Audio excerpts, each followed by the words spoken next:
Mwaramutse neza mwese.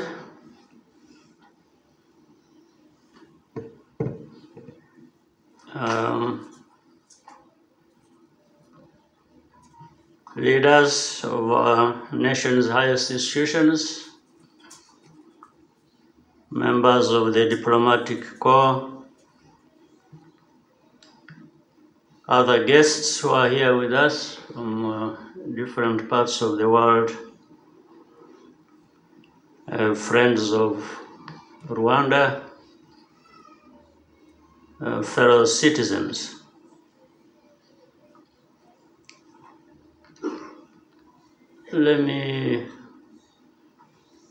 Allow me to make my remarks in a foreign language. I know there will be translation back into our own.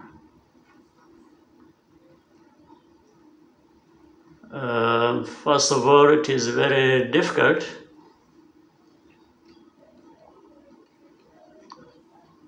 to find what to say after the testimony we had from Eric,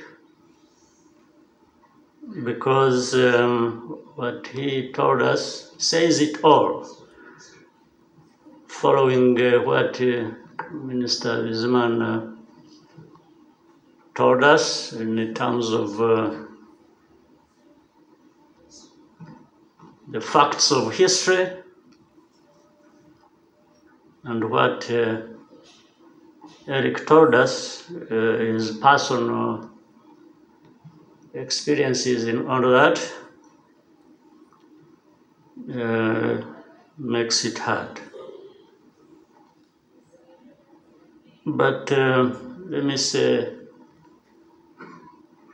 from the facts presented to us by Bizimana and from the personal testimony by Eric, the truth of the matter is what has always been said. You can run, but can't hide. There's no hiding place for you from these very facts of our history. So even those who have their time to say whatever they want to say, they will say it. Maybe they do many things based on that as well. But the fact is, they cannot find a place to hide.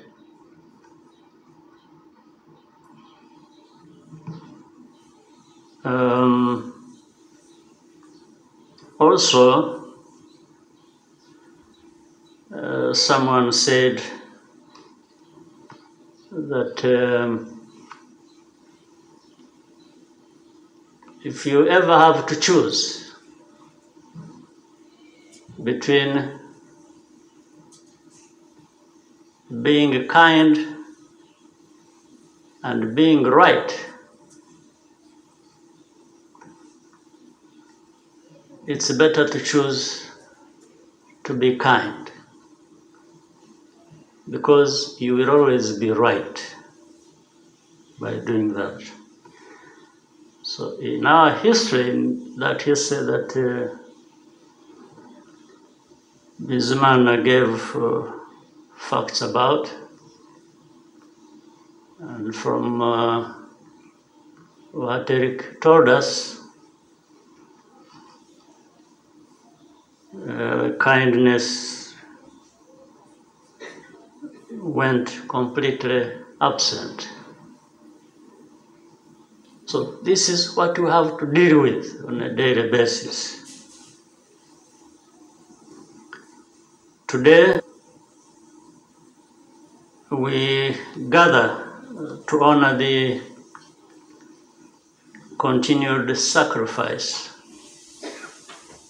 of survivors and remember all those we lost during the genocide against the Tutsi, which really means people are just being targeted and killed for who they were.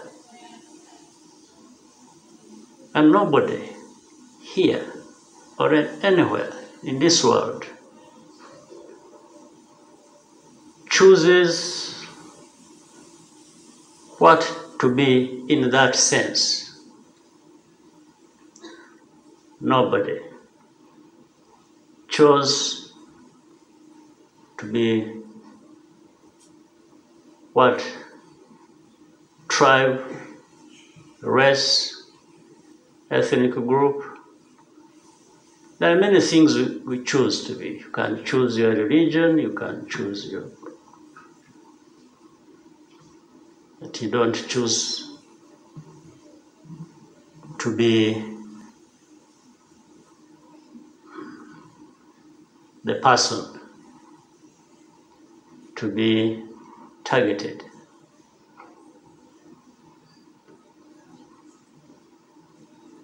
In fact, even those who targeted them have not chosen to belong to that ethnic group or things like that. So it's very clear that the wounds are still deep. But Rwandans,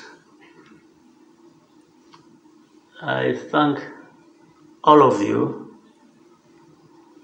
for refusing to be defined by this tragic history. And people have managed to turn the page and move forward from grieving, from crying, and people have decided to live on. And even people have been ready, have been willing to do the most difficult thing, one or the other. They have decided to forgive. Well, but we can't forget. Imagine a person like Eric, with what he went through, being able to find it in himself to forgive. It's amazing. And some of those who try to distort the facts of our history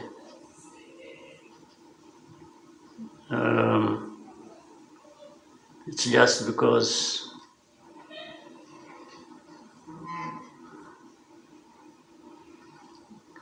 they cannot be ashamed. But we have our lives to live, all of us. And nobody I want to say nobody will ever decide for us how to live our lives. We have strength, incredible strength, coming from this history that informs us, that tells us that you should never allow else to dictate to you how you live your life. And that is Rwanda today. We are polite people, we are humble people, we know where we come from, we know who we are, we listen. But at the end of the day, I want to assure you that for as long as some of us are still here, what I'm saying is just what is going to happen, that we shall have to live our lives, live the best way we can, just like other people elsewhere in the world, and they have no right and will not even accept that dictating to us how we live our lives can happen.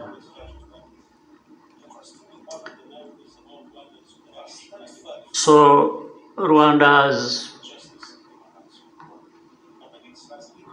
transformed itself. Unity, being together, is the foundation of everything we try to do. From the beginning, we understood the need to cultivate and preserve a spirit of oneness to give us hope for a better future.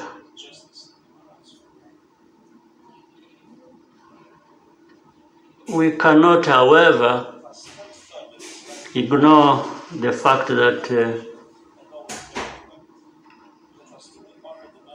things like violence and hate speech persist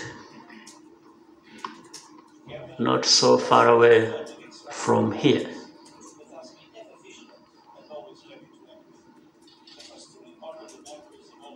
Much as it does so, you can also see the same indifference today as we saw in 1994.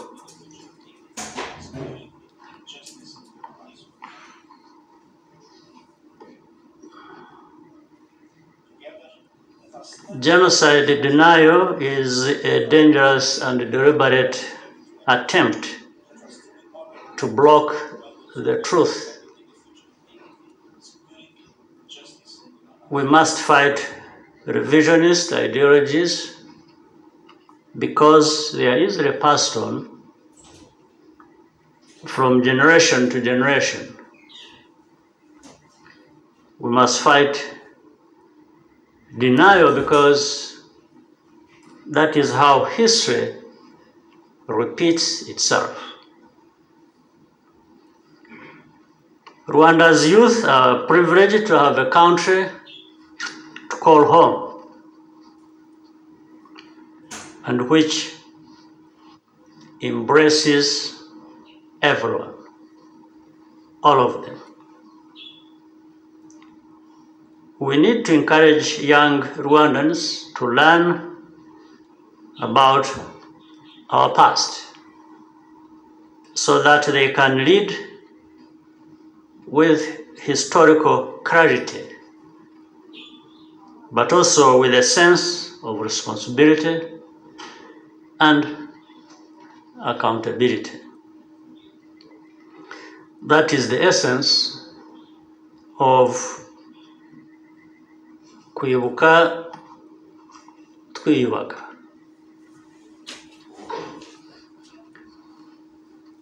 Rwandans will not accept any attempt to divide us. We had enough of it, more than enough. That will not succeed again here, ever.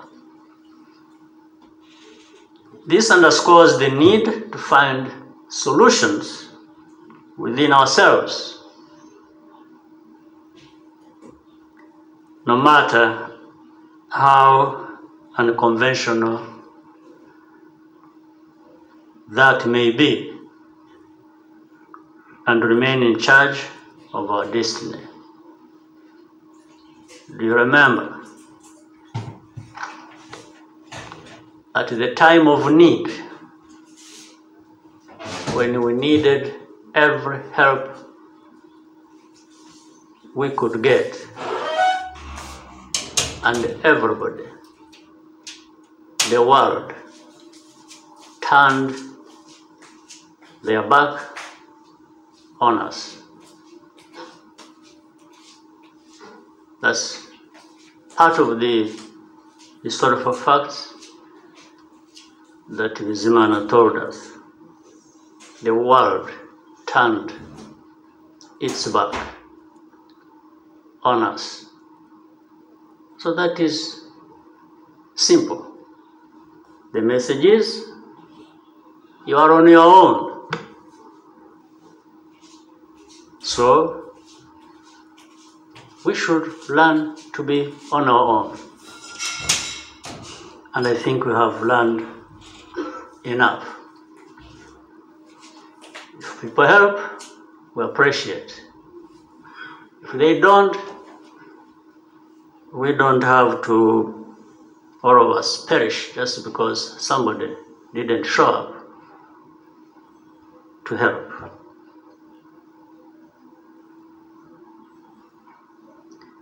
Therefore, the most important lesson our country has learned is to transform challenges into opportunities,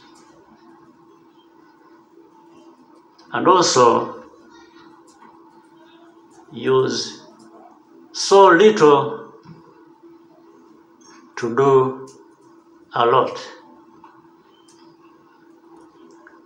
There is nothing Rwandans cannot overcome through unity, hard work, and perseverance. We will forever, though, be very grateful to those friends and partners who stood by our side, and some continue to do so in the search for justice, as well as in development. We also thank the friends who continue to accompany us on the journey to durable peace and prosperity. Above all, and as always, I thank my fellow Rwandans for the courage they have shown in overcoming impossible odds and working together to build a new and a better nation for all of us. I thank you very much.